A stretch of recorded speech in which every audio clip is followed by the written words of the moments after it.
Bonjour Patrice. Bonjour Laurent. Ouf. Bonjour à tous. Le remaniement, voilà 15 jours que la France l'attendait, la France journalistique surtout.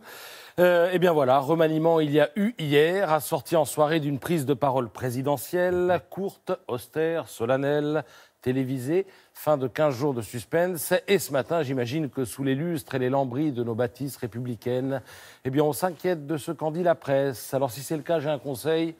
Rendormez-vous, parce que vous allez être déçus. C'est à croire que la presse se venge d'avoir trop attendu.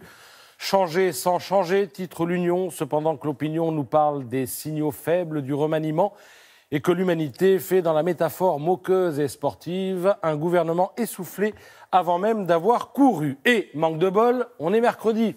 Paf, il y a le canard. Oui, jour de parution du canard qui déboule avec son jeu de mots hebdomadaire, un remaniement jupiterne, le tout servi avec en supplément un coup de crayon de Lefred Touron. Attention, tout change mais rien ne change, dit le président, ça valait le coup d'attendre, se voit-il répondre. Voilà pour l'ambiance générale. Alors après, dans le détail, ça cogne aussi pas mal. Ce matin, dans Libération, Laurent Geoffrin sort son bazooka. Le second souffle attendu se ramène pour l'instant à une haleine de bébé.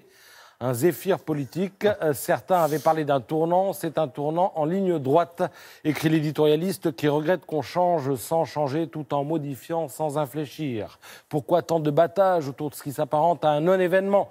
Eh bien, Cécile Cornudet a sa petite idée. Emmanuel Macron cherche à prendre de la hauteur au moment où il redescend sur terre. Il banalise son remaniement tout en dramatisant sa parole. Son point de faiblesse, c'est lui-même et son rapport aux Français, analyse l'éditorialiste des Échos.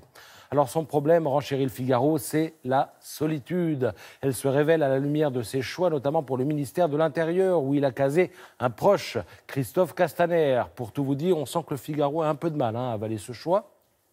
Lutte antiterroriste, sécurité, immigration, morale des policiers, réforme de l'islam, redécoupage électoral. Les chantiers sont impressionnants. Il fallait un Hercule pour tant de travaux. Et Gérard Collomb, en comptant la place Beauvau, ne disait pas autre chose. Faute de Clémenceau, eh bien, on attendait pour l'ordre public un autre Blanquer. Ce fut Christophe Castaner.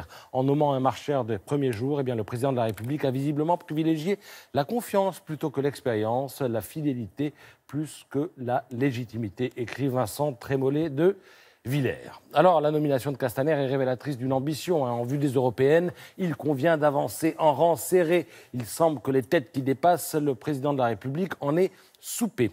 L'heure n'est plus au goût du risque, écrit Florence Chédotal dans La Montagne.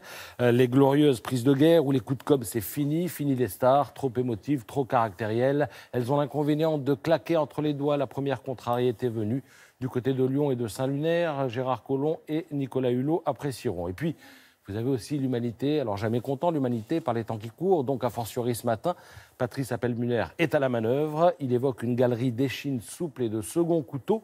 La tambouille des courants de la majorité a remplacé le mirage du nouveau monde. Le souffle court, l'attelage va poursuivre sa route pour amputer les retraites, faire trinquer les salariés, privatiser, libéraliser. En résumé, faire du vieux, écrit l'éditorialiste communiste. On laissera le mot de la fin à Nicolas Bétou, le patron de l'opinion. Il conseille à Emmanuel Macron de se recentrer sur la vertu cardinale de son action, l'efficacité. Et il n'a pas tort, car c'est sur ce point, le moment venu, que le président sera jugé. Les plumes plutôt bien aiguisées quand même ce matin. Oui. Merci beaucoup Patrice.